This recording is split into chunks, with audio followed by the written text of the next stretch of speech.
My father bought a new car, and on the first day, he had an accident with it, hitting a man who was running in the opposite direction during a green light. It wasn't my father's fault. The man was at fault, and my father couldn't brake or control the car, so he ran over the man, who died instantly. It was a huge shock for my father and my mother, who was with him at the time. I wasn't there. I was at my lesson and didn't know what had happened to them. My parents didn't tell me or my brother about it. After the investigations and questioning by the police and witnesses, it was determined that my father was not at fault, and he was released. Nonetheless, he hated the car and parked it in the garage attached to the house, refusing to use it again. The car was beautiful, but he left it unused and drove the other car. I didn't understand why, and I really liked that car, as did my brother. We would often go to the garage to play near it. The first time I saw the man dressed in black sitting on the hood of the car, I screamed in fear, thinking he was a thief, and called my brother to see him.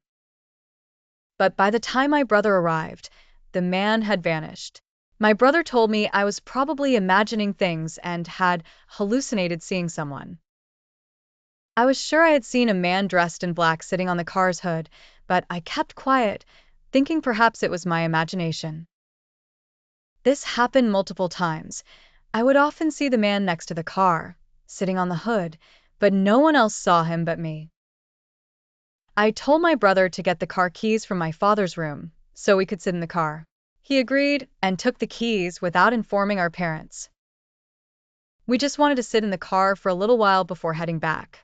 We opened the car door, and I sat in the driver's seat, thrilled, trying to drive, while my brother sat in the passenger seat.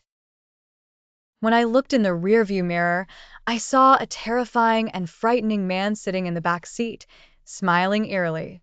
His face was bleeding heavily from his forehead, and he was wearing a black cloak. I screamed hysterically, shouting to my brother, "Who is that, Fod?" But my brother looked back and insisted there was no one else in the car but us. I didn't know how the car started moving on its own, reversing and crashing into the closed garage door, breaking it, and continuing to move. My brother screamed at me to stop the car, saying we would die, while I swore to him that I wasn't controlling it and looked in horror at the man sitting in the back seat who was still smiling.